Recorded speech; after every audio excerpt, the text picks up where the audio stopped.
दत्त मंदिर शेलटोली हरिनाम सप्ताहाला मंत्री भरतशेठ गोगावले यांची उपस्थिती। पुढील वर्ष शेलटोली दत्त मंदिर सप्ताहाचे रौप्य महोत्सवी असल्याने मंदिर उभारण्यासाठी सर्वतोपरी मदत करणार नामदार भरतशेठ गोगावले। श्री क्षेत्र दत्त मंदिर शेलटोली सप्ताहाला अनेक मान्यवरांची उपस्थिती। महाड तालुक्यातील औद्योगिक वसाहतीलगत असणाऱ्या शेलटोली गावाचा अखंड हरिनाम सप्ताह दिनांक 15 मार्च ते 16 मार्च रोजी भक्तिमय वातावरणात संपन्न होत असून या सप्ताहाला राज्याचे रोजगार हमी, फलोत्पादन आणि खारभूमी विकास मंत्री नामदार भरतशेठ गोगावले यांनी उपस्थिती लावत श्री दत्त मंदिरामध्ये दर्शन घेतले। अतिशय भक्तिमय वातावरणात हा सप्ताह साजरा होत असून यामध्ये गावातील लहान थोर महिला मंडळ आणि तरुण वर्ग हरिनामाच्या जागरात तल्लीन झाल्याचे चित्र पाहायला मिळत असून मंत्री भरतशेठ गोगावले यांनी अधिवेशनासाठी मुंबईला निघत असताना आपल्या मतदारसंघातील आणि सदैव शिवसेनेच्या पाठीशी ठाम उभे राहणाऱ्या शेलटोली गावातील हरिनाम सप्ताहाला उपस्थिती राहत या गावातील श्री क्षेत्र दत्त मंदिर शेलटोली मंदिराला यावर्षी 24 वर्ष पूर्ण होत असून पुढच्या वर्षी रौप्य महोत्सवी वर्ष आहे। याच अनुषंगाने हे मंदिर पुनर्बांधणी व्हावी, भव्य दिव्य व्हावे अशी मागणी ग्रामस्थांनी केली असता मंत्री भरतशेठ गोगावले यांनी शेलटोली गावातील भाविकांना आणि ग्रामस्थांना हे मंदिर बांधण्यासाठी आपण सर्वतोपरी मदत करणार असल्याचे आश्वासन दिले आहे।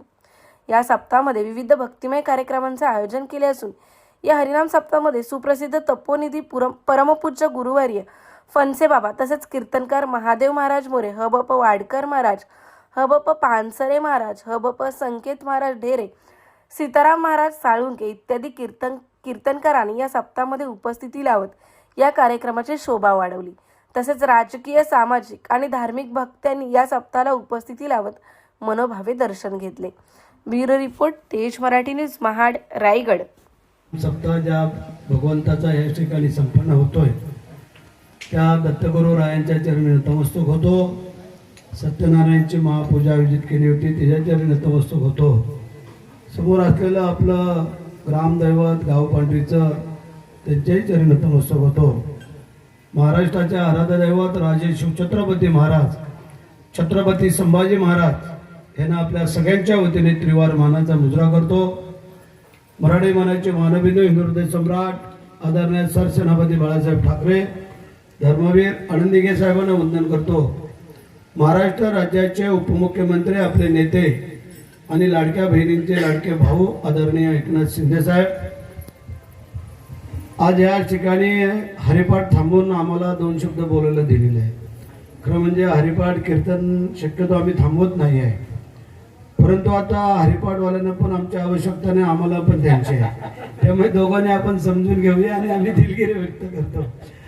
आज आमचे हरिभक्त परायण नारायण महाराज, आमचे सीताराम बुवा, आमचे संकेत बुवा, त्यांचे सर्व सहकारी आणि तुम्ही सगळ्यांनी बिनविरोध निवडून दिले। आता निवडून तर नाही म्हणतात, बिनविरोधच भाग्यवंत आहे जाधव की तुम्ही अनिलच्या सोबत आलेत आणि तुमचं भाग्य उजळलं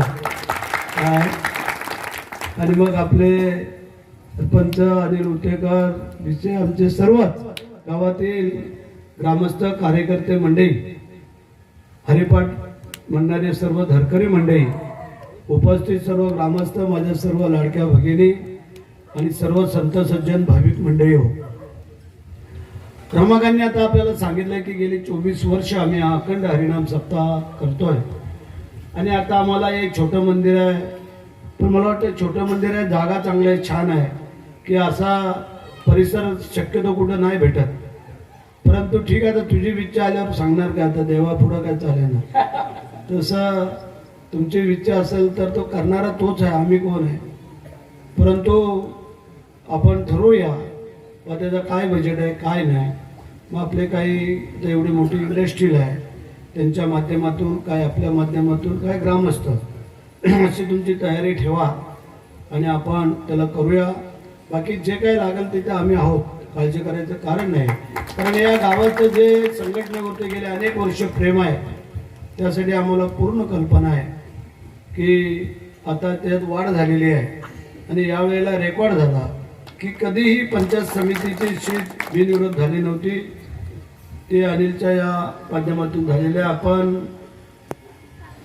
जिल्हा परिषदला पण चांगलं मतदान झालेलं आहे, सगळे सीट निवडून आलेले आहेत. आणि मग आमच्या वेळेला तर आपण सगळ्यांनीच मनापासून जे काम केलं आणि म्हणून रेकॉर्ड ब्रेक, कारण 3च्या नंतर 4थ्या वेळेला कोण आमदार होत नव्हता, तो तुमच्या सहकार्यामुळे भरत शेठ 4थ्या वेळेला आमदार झालं. नुसता आमदार नाही तर नामदार मंत्री पण झालो. त्यामुळे तुमचे अनंत उपकार आहे ते कशाने विसरू शकत नाही आम्ही. कारण असं म्हटलं गेलेलं आहे, पडत्या काळामध्ये जो उपयोगीला असतो तो खरा साथीदार. सुखामध्ये तर सर्वच नातेवाईक शोधत येतात, परंतु ज्या पडत्या काळात, आमचा निवडणुकीचा हा पडता काळ असतो आणि त्यावेळेला कार्यकर्ते, पदाधिकारी, मतदार बांधव हे सगळे जे उभे राहतात आमच्या पाठीशी, त्यांचे उपकार हे आम्ही कधी विसरत नाही आणि कोणीही विसरू नये. कारण हे एक आपल्या आयुष्याचा एक सगळ्यात मोठा ठेवा आहे. त्यावर तुम्हाला तर कधी स्वप्नातही वाटलं नसेल की आपण पंचायत समितीचा सदस्य हो.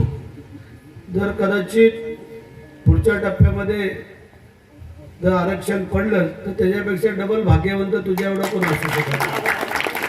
आणि म्हणजे राजकारणात काही घडू शकतो.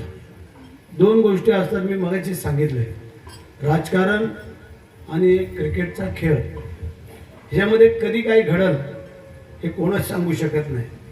त्याप्रमाणे आम्ही तर रात्रंदिवस काम करतोय, सगळे तुम्ही लोक पाहताय. आणि त्या अनुषंगाने आता खरं म्हणजे मला लय स्पीडने जायचं होतं, पण तो अनिलने सांगितलं की बरेच, आणि भिसे पण माझे बोलला की बरेच वर्ष आले नाही आलो आम्ही मधल्या काळात. ते म्हणणं बरोबर, कदाचित मंत्री होऊनच यावं असं कदाचित या दत्तगुरू रायांना वाटलं असेल, म्हणून कदाचित आज येणं झालं. म्हणजे असो, मी या दत्तगुरू रायांच्या चरणी, सत्यनारायण चरणी, ग्रामदैवताच्या चरणी,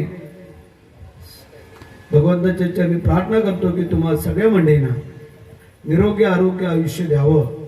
आणि पुढचा उत्सव हा रौप्य महोत्सव आपण करतोय. आता ठीक आहे, आता आपण बोललो म्हणजे झालं नाही आहे, आता पाठपुरावा करावा लागतो. आता तुम्ही त्याचं नियोजन करा, त्याचं इस्टिमेट काढा, व त्याची डिझाईन तयार करा. तेव्हा किती खर्च आहे, काय आहे. नाही तर मिळते म्हणून आवाढव्य पण करू नका हो, नाही तर तुला सवय आहे तर आपल्याला काय. कारण कुठली मोठी गोष्ट व्हावी हे सगळ्यांना वाटतं, परंतु त्याची निगा राखणं हे पण नंतर आपल्याला लक्षात येतं. आणि म्हणून करता मी तुम्हाला सगळ्यांना मनापासून धन्यवाद देतो. माझ्या 2 शब्दाला पूर्णाराम देतो आणि थांबतो. जय हिंद, जय महाराष्ट्र, रामकृष्ण हरी.